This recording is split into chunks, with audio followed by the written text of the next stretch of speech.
Hello basketball coaches and basketball players, my name is Alan from Al's Basketball Training, and today I'm going to give you basically the complete user's guide to the 5-out basketball offense. So today I'm going to start with showing the motion offenses for the 5-out, and then we're going to transition over to some basically set plays that you can use in the 5-out as well.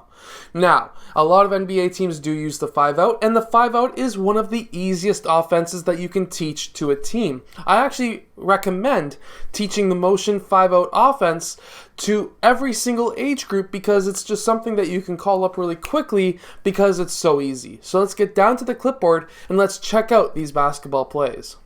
Okay, so first we have basically all 5 players are going to be outside of the 3-point line. We're going to have our player at the point. We're going to have 2 players at the free throw line extended at the 3-point line. And then we're going to have 2 players at the low wings. Next is the easiest offense right now, and that is to pass and to screen for the player that you pass to.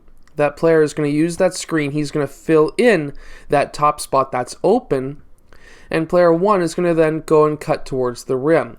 Because there's a spot open now, player 4 needs to run up and fill, and player 1 is then going to fill that empty spot that's open over there.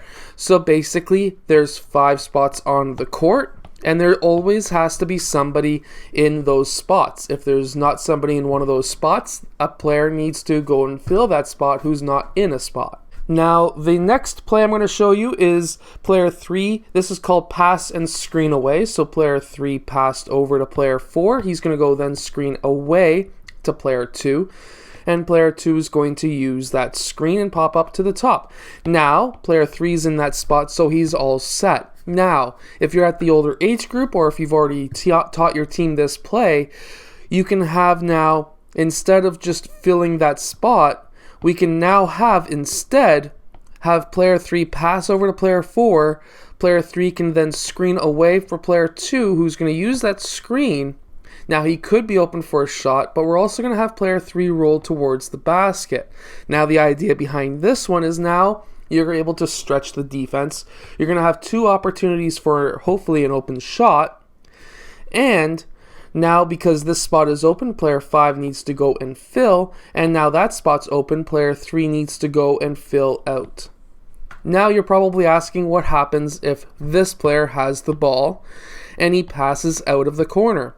Now, very easily, when he passes out and screen 4, player 4 is going to use that screen, and player 1 is going to be rolling towards the basket. Now, a couple of different things can happen. We can have player 1 that may be an open opportunity for a layup. This could be an open opportunity for a 3-point shot. We're going to have player 2, 5, and 3 fill, and we're going to have player 1 fill out. Now, technically, you would probably think, well, he's going to get stuck in that location. However, now, even if you're running the pass and screen 4, so that you don't get stuck in that spot, you can have player 4 pass out and screen away for player 1, and he can pop out to that elbow, that corner. He could be open somewhere in that location for a layup, a mid-range shot, or a 3. Or what could happen is player 4 could then cut towards the rim, maybe do like a back cut because maybe his man sagged off and he could be open for a layup, and then he could pop back out as well. So there's a couple of different options to get the ball out of the corner. Now there's also the pass and cut. So player 2 is going to pass to player 5 in this opportunity here. Player 2 is then going to cut towards the rim. Player 4 is going to fill, and player 2 is going to then pop out. Now, when this happens, when player 5, for example, passes to player 4, this could have happened from player 4 passing to player 5 as well, but player 5 can cut. If he's not open, obviously player 3 is going to fill and player 1 is going to fill, but we could also have somewhat of a set play come out of this motion offense. So after these players have filled, because that's going to happen pretty much right away, player 5 is not open for a layup, we can have player 5 then go and have a decision to go and screen for player 2 or screen for player 1. If he screens for player 2 is going to use that screen. He could be open for a layup. If not, he can go out to the other side. Or if player 5 was to go and screen for player 1, player 5 would then back screen for player 1. Player 1 would use that screen. He would cut towards the rim. He could be open for a layup. If not, then player 5 can pop out, and player 1 has a decision. He can go and clear out to this corner, and we can continue to run a 5-out motion. Or he can go and set a screen for player 2, and player 2 can then cut towards the rim, maybe open for a layup. If not, player 1 can then pop out, and player 2 would then pop out to that corner, and we can continue to run one of those 3 motion offenses until we score. Now let's say they're running a 2-3 zone, and we've been kind of stretching the defense because we're passing and we're screening away, even though there's not really anyone to really kind of screen for. Player 5 is going to pop up, and player 1's still going to be covering him. We need to have now a set play. And what's going to happen now is one of the set plays that we can run once the ball is in one of these corner positions is to now have player 1, he is going to go and set a screen for player 2, and player 3 is going to use that screen. Now the idea behind this is because player 3 is going to be popping up, and player 1 is going to be rolling towards the basket. Now player 1 can get that ball, and if he's very good, or if he's tall enough, he can try and score on player 5. However, there's 2 other things that come into effect. I also like to have player 4 cutting down the middle of the key and player 2 cutting baseline.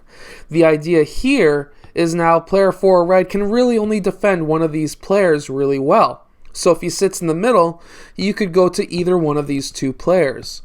If he decides to cover a player really tightly, this second player will be open for a mid-range shot, a floater, a layup, a couple of different options there.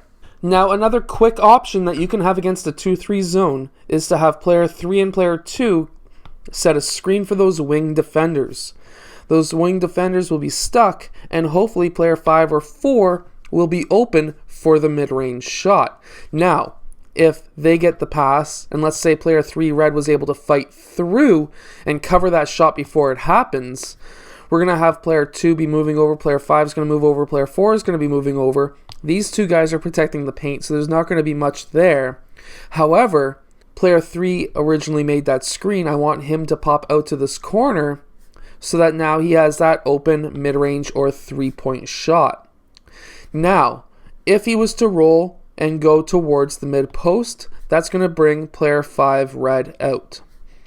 That's also going to bring player 3 red down, and now we have again 1 player defending 2.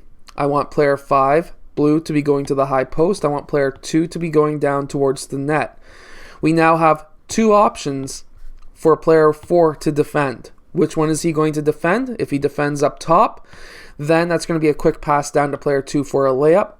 And if he does decide to just cover player 2, that's just going to be a quick mid-range shot for player 5. Now against a 3-2 zone, what we can do is something that is personally one of my favorites, and that is to have player 4 set a screen for player 1, and that's going to bring player 2 up to defend player 1 right away. Player 4 is going to roll towards the basket, player 1 is going to continue to dribble out towards the side, and one of a few things can now happen. We can hit up player 4 for a mid-range shot. Now, if player 4 does get that ball, it's going to collapse the defense. We could have opportunities of player 2 and 3 cutting baseline, and he could take that shot, or he could hit one of those passes up. The other option is this could bring player 4 up, and if you have an older team, player 2 could cut back door, and that would be an alley-oop pass, which would be fantastic, because if he can dunk, that would be sick. Now, the other option is to pass over to player 3. That would then scramble player 5 to go out to guard him, player 2 to go and guard him. And our defense would now look like this, most likely. We would have player 4 cutting towards the low post. Player 3 could pass to player 4. And if he's open for the layup, he could take it. Or we can now have player 2 cutting baseline, where player 4 can kind of just bounce pass it over to him or set up an alley-oop so that he can get a nice easy layup or dunk. Now, another play that I like to run against the 3-2 zone is to have one of these 2 wing players cut up towards the middle of the key. The idea behind this is now you can bounce pass the ball into him, or kind of do a fake chest pass and then bounce pass it the other way, but either way he's going to get that ball in that middle center area.